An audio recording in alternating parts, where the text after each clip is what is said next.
is giving us a feeling of humanitarian support. أولاً First, تشكيل غرفة عمليات استخباراتية من قبل الحكومة المحلية والمجتمع الدولي to form an intelligence operations room by the local government and international partners لتحرير أسرى الإيزيدية من يد تنظيم داعش الإرهابي بأسرع وقت. to liberate the prisoners captivated by Daesh.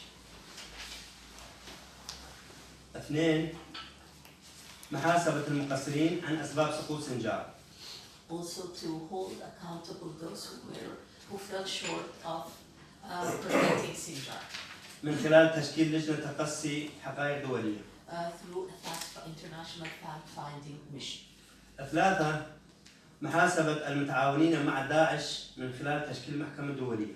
Also to try those who has been collaborating with Daesh through a international court or tribunal. أربعة حماية المقابر الجماعية التي تمثل أحد أهم الإبادة الإيزيدية. Also to a protection of mass graves that are also a symbol of the genocide that the Yazidis has been subject to. والتي بادت تختفي من الوجود. And now these mass graves are starting to disappear. عدم السماح برجوع كل من شارك بإبادة Should be الإيزيدية. with to disappear.